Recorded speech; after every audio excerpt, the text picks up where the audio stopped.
Dobro se videti. Familija. Ja,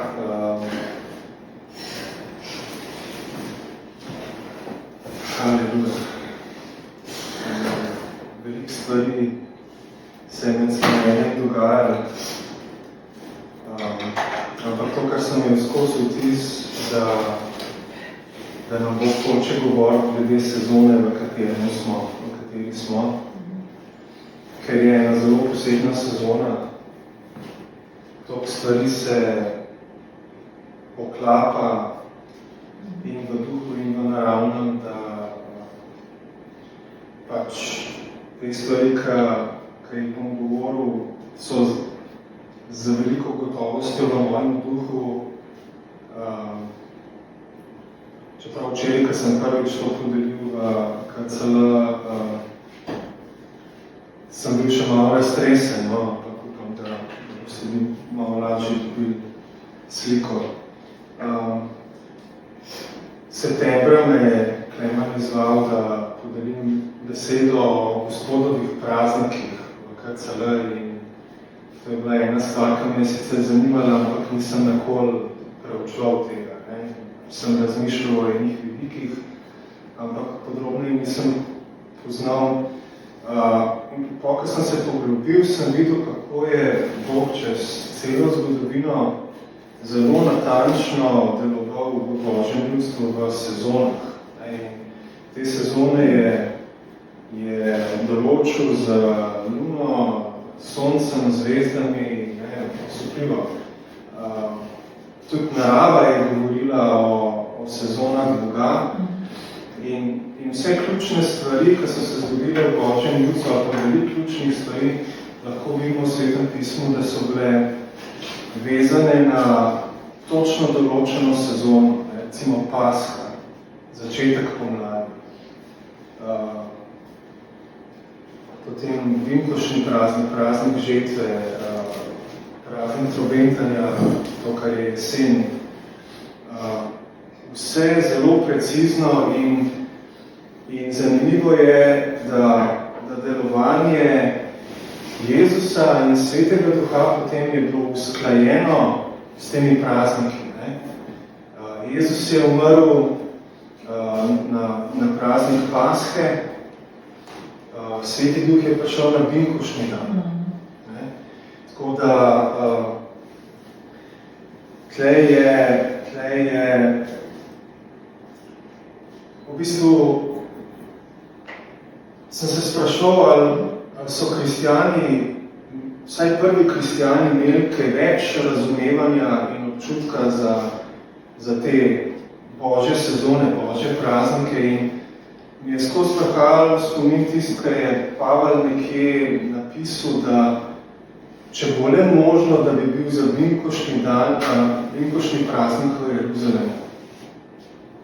Mislim, ti norc, 1000 kilometrov boš prepotoval za to, da boš za vinkošni praznik v Jeruzalemu. Pa je to nekaj posebnega. Ampak Pavel je očitno imel izkušnjo z Bogom, da ker je Božje ljudstvo hodilo v sezonah Boga in po Božjih poteh, da dejansko vsako leto, od takrat, ko so se spominjali Jezusove smrti in vstajenja do praznika žetve, je bil čas priprave src ljudi za to, da bojo sprejeli večjo mero Svetega Duha. Zdaj, karkoli je že to bilo v Božjem planu, vedno je bila večja mera. In definitivno po delovanju Boga čez cerkev, kakšen vpliv, kakšen prodor je imela, vidimo, da je moralo biti nekaj takega. Ne samo ta prvo izlitje Svetega Duha, ki absolutno je pa nesel veliko žetov, iz 120 na 3000 ljudi, to je haleluja. Ampak že v apostolskih delih vidimo, da je prišla točka, ko so spet molili za Svetega Duha in spet so bili izpolnjeni in spet je Bog še močnej deloval. Tako da ta izkušnja je ponavljajoča in je v Božjem planu. lahko si to predstavljamo, da je vsako leto. Zdaj, zakaj bi bilo to leto posebno? Jaz mislim, da ne glede na to, da to lahko verjamemo vsako leto, imamo vtis, da je to leto posebno. Eno je, da je cerkev, ko se je začela zbirati kot hišna skupina in je potem se oblikovala v krščanski center in potem več krščanskih centrov, se je začela 30 let nazaj. To je doba biblične zrelosti, pri kateri je tudi za Jezusa piše, da je bil okoli 30 let star, ko je začel sa svojo službo, ko je bil krščan sa Svetim Duhom. Tako da, in takrat smo dobili na začetku, v bistvu, skoraj točno pred 30 leti, celo serijo proroških besed, ki so se začele v tem smislu, dal bom prebojenje vam in vašemu narodu. Bog pravi. In pravi med drugim, sprosti se in se prepusti moje reki, zato ker ne moraš sam nič narediti, jaz sem taka, te bom nazil. Tako da, to so obljube, ki lahko vedno rečemo, ok, človek se lahko zmoti v prerokovanju. In res je. Ampak, če ena beseda gori v tvojem srcu in vsaj plamenček neko ne ugasne, veš, da je neki Bog za tem. In Bog ima načrt izpolniti svojo besedo. Tako da, zdaj,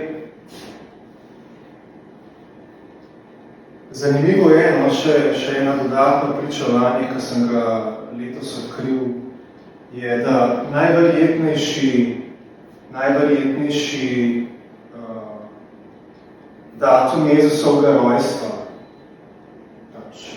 veliko teorije, večina se strinja, da ni Božič Jezusov rojstni dan, ampak so različne teorije in izgleda je prevladala tista nekje na sredini, med jesensko pa spomladansko sezono. Največ dokazov, ko sem jih slišal iz Biblije, je za okoli sredine marca, se pravi začetek pomladi, ki je bil tudi prvi mesec, kolikor jim ga je Bog dal Izraelcem. To je prvi mesec vašega leta. Jezus je prinesel nov začetek. Ima smisel. Mogoče je res mogoče. Ampak tudi letenca njegovega rojstva, ena od najverjetnejših, ki se poklapa z znamenji na nebu, ker pač so bila določena znamenja na nebu, ki so tem zvezdoslovcem pokazala, da se je rodil kralj Judov, datirajo v leto 6 pred našim šetjem. Tako da je zanimivo naključje ali pa ne, da ravno letos marca je bilo 2000 let točno po tej teoriji, ki je bil Jezus okoli 30 let star. Zdaj, a je res, ali ni, mene navdihuje. A je redo, če vas kaj navdihuje. Ja. Ker v končni fazi bo Bog potrdil, ali je res, ali ni res. Na nas je pa, da pripravimo srca, tako da in vidim, da imamo v Svetem pismu ključe za to, kako pripraviti srce na ta čas izpolnitve Božje obljube. Oziroma, lahko bi rekel, boljše začetka izpolnjevanja Božje obljube, ker to v bistvu potem samo novo sezono prinese. In ko je Jezus vstal, še ena zanimivost. Ravno ta teden je po judovskem praznovanju pashalni teden. Tako da danes je v bistvu spomin Jezusovega vstajenja po potem kako ljudje računajo koledar. Ne? Recimo, da so oni bolj usklajeni za luno pa soncem, ne? Vse te tisočletja že oni računajo. Tako da zame je nekako lahko vsaka nedelja praznovanje Jezusovega vstajenja. Ne? Tako da vedno smo lahko navdihnjeni s tem. Ampak tle za tem verovanjem, da je to ta teden čas Pashe, tle so generacije in generacije ljudi, ki so hodile z Bogom in se spominjali, da jih je Bog rešil iz Egipta. Na ta čas.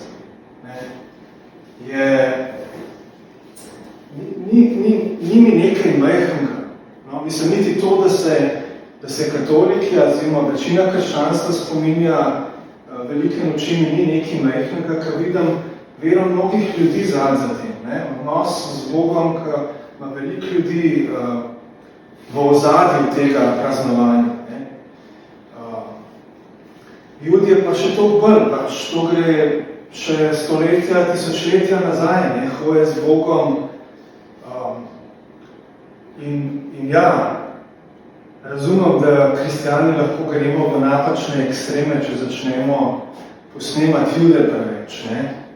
Ampak to, da pa cenimo naše korenine in spoštujemo delovanje Boga med njimi in skozi njih vsa ta tisočletja, to verjamem, da bo pomagalo tudi v našem odnosu z Bogom, da nimamo ovir glede tega v srcu. Ja, in zdaj spominjamo se Jezusovega vstajenja. Jezus, ki je vstal od mrtvih, se je najprej prikazal enim ljudem. In potem pravi v apostolskih delih 1, da se je 40 dni prikazoval. Zanimivo in jim govoril o Božjem kraljestvu. Zdaj, jaz sem skozi imel nekako tako občutek, da Jezus je 40 dni potem sedel z njimi in jim skozi pridigal o Božjem kraljestvu in kakšna škoda, da niso naredili več zapiskov. Da imamo mi o Božjem kraljestvu toliko malo napisanega v evangeliji.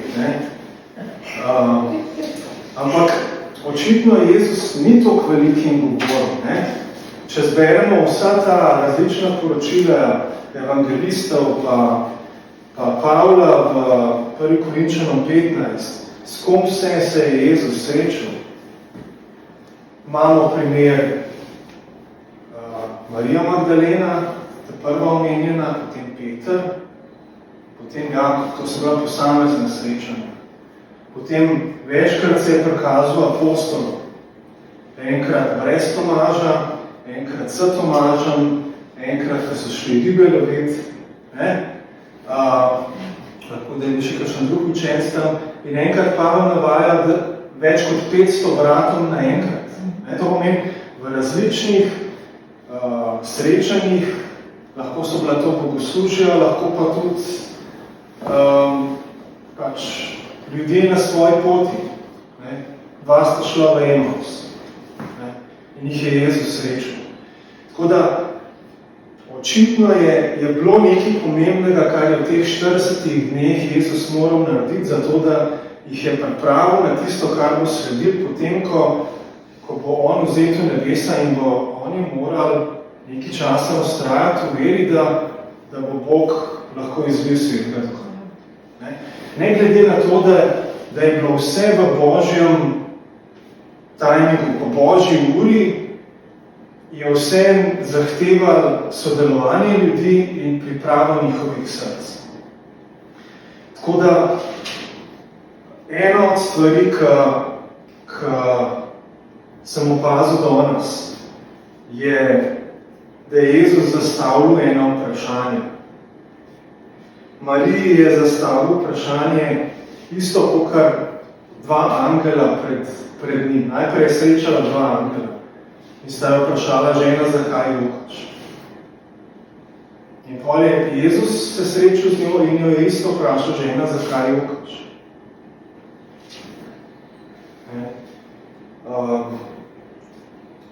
Zdi se mi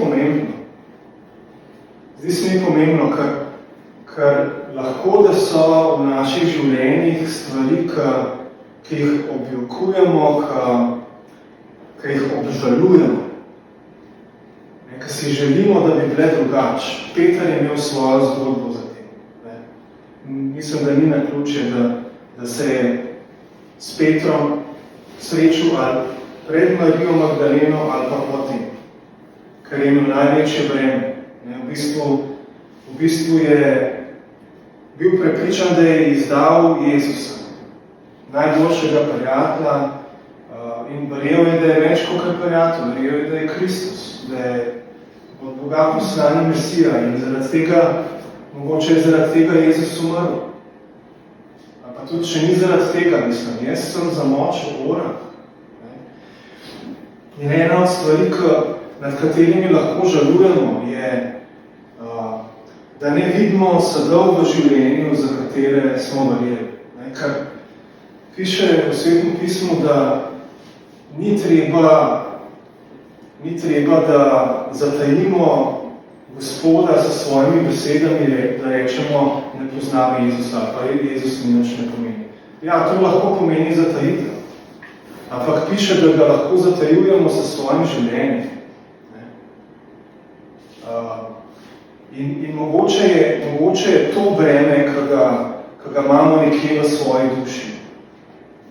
Nekaj, ki se nam zdi, da si ne zaslužimo tega. Da nismo vredni tega, da nismo zadost dokazali Bogu glede na to, kaj nam je on vse dal. Ampak jaz mislim, da to Jezusovo vprašanje pomeni, jaz sem vstal, nimaš več kaj jokati.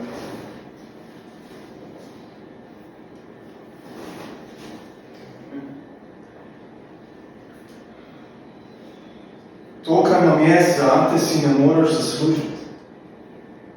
Ne moreš Bogu dokazati nič za to, da bo tvoje življenje obrodil sad, ki si ga želiš, ki si ga vsak od nas želi.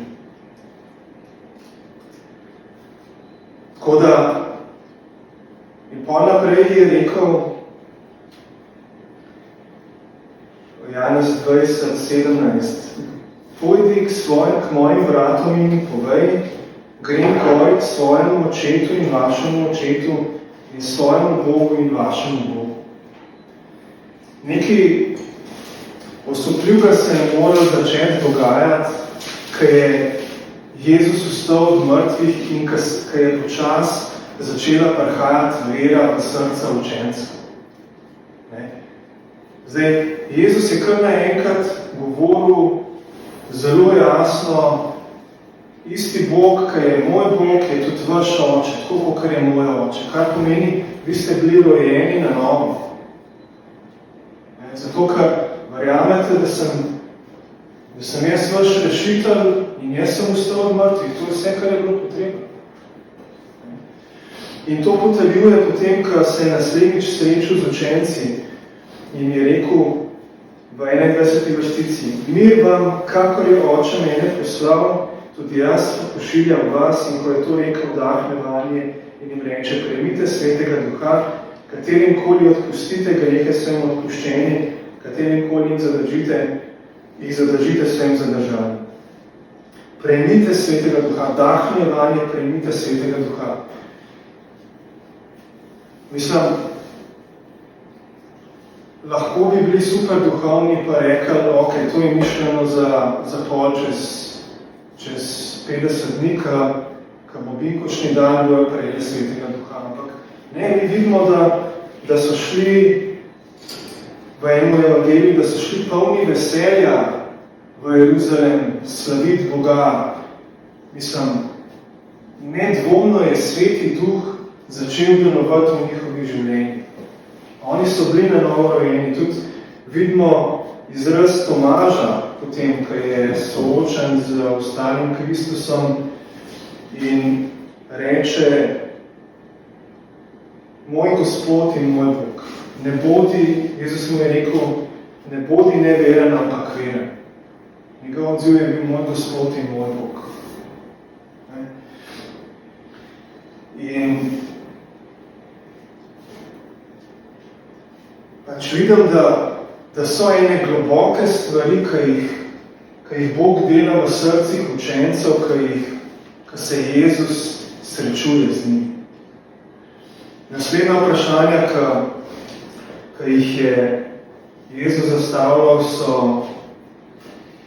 so to, kar je rekel Petru.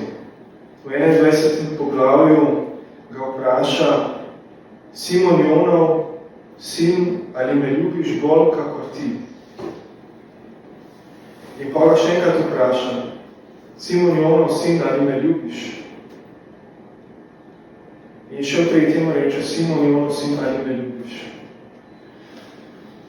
In pa se je Peter razžalostil. Zdaj, ali ga je to spomnilo na to, da je trikrat zatajil Jezusa, ali to, da je videl, da Jezus ni čist prepričan, ali ga Peter ljubi.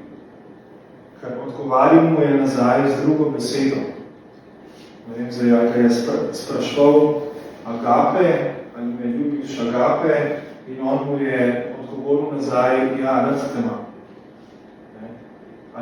Ali je bilo to tisto, kar je Jezusu pokazal, da ima Peter problem v svojem srcu? Ali pa res ga je spomnil na to, da ga je trikrat zatajil. Oboje je možno. Ni to bistveno, ampak vidimo, kako globoko gre Jezus v svojem srečanju s svojim učencem. In pol mu da navodila, mu pove, zakaj ga je poklical, kakšno bo, ene stvari, ki bojo v njegovem življenju in celo na kakšen način bo umrl. Mislim, jaz ne bi, da bi Jezus o tem razlagal. ampak nekako imam pričakovanje, da v tem času se bo Jezus živi, ostali od mrtvih srečal z nami, ne glede na to, da večino časa bo lahko izgledal kot zelo običajen čas.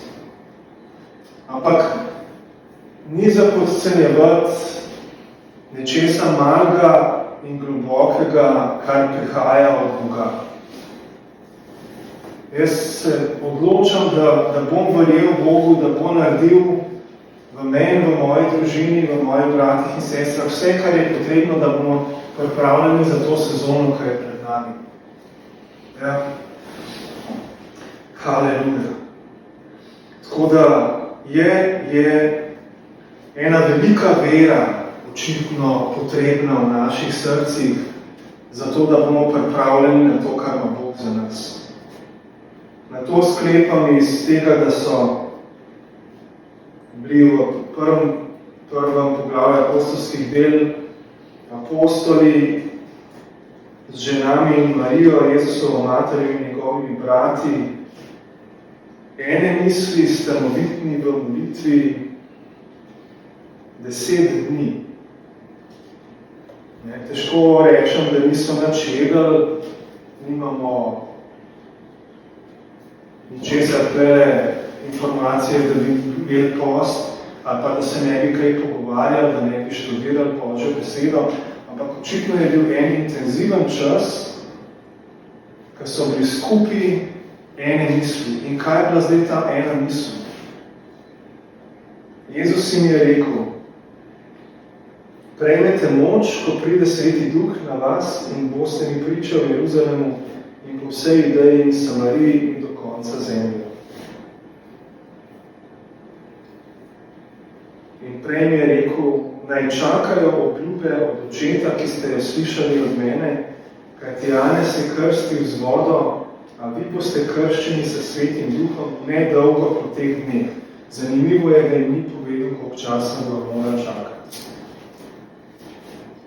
Mislim, to je zahtevalo veliko vere in ponižnosti. In odločnosti in fokusa.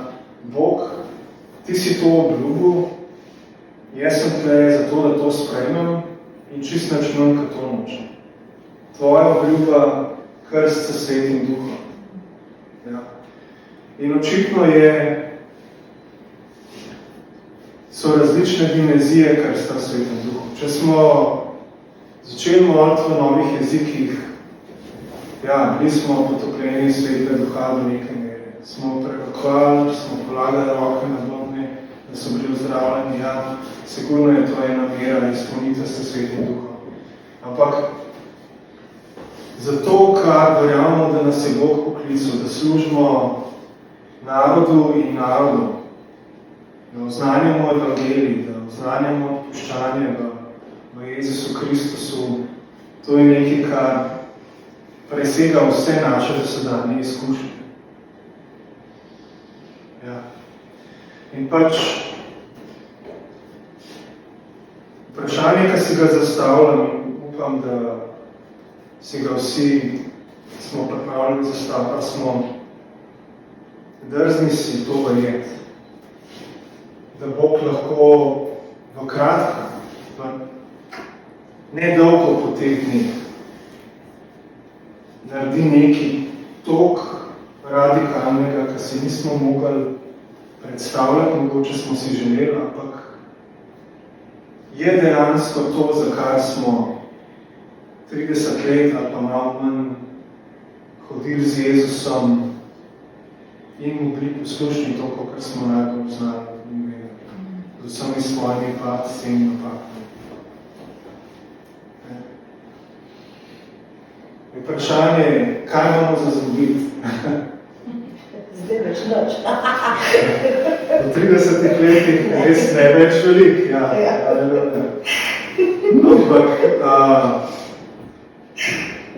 Ampak misel, da pa mogoče je nekaj, kar lahko zgubim ali prezrem v tem času, kar Bog hoče narediti, me tako nekako poliva z mrzlo vodo, ali kako bi rekel. Prevelika stvar je to, da bi jo ignorili. Ne vem, se strinjate. Če je to res, če je to res, pa ne vemo, če bo čist natančno na ta način Bog deloval. Ampak beseda nas izziva, da to verjamemo. Če je to res, jaz nočem tega izgubiti za nič na svetu. Nočem tega zamuditi. Zato smo tle. Zato smo bili poklicani, zato smo v tem času v Božjem kraljestvu. Haleluja. Haleluja. Ok. Se mi zdi, da je to v glavnem vse, kar sem imel na srcu. Lahko, da nam bo Bog še govoril, čez Janez 20, apostolska dela 1, 1. Korinčanom 15, druge odlomke. Predvsem pa nekako pričakujem, da nas bo Sveti Duh učil o kraljestvu, o Božjem kraljestvu. Ker Jezus je 40 dni se jim je prikazoval in jim govoril o Božjem kraljestvu. In lahko, da so bile v tem času zapisane tiste prilike o Božjem kraljestvu in te primeri demonstracije Božjega kraljestva, ki jih vidimo v evangeliji. Ne vemo, ali je kdo to sprot pisal, ali so takrat zapisali, ampak je kar velik tega. Je kar velik tega in Jezusa ni več med nami fizično, ampak Sveti Duh nas bo učil. Tudi takrat očitno ni bilo glavno to, da jim je Jezus povedal ali pa jih spomnil, ampak na to, da je Sveti Duh že deloval v njih in jih vodil v to resnico. Da vodi naša srca v resnico v Božjem kraljestvu, ki je že tle in se mora manifestirati. Haleluja.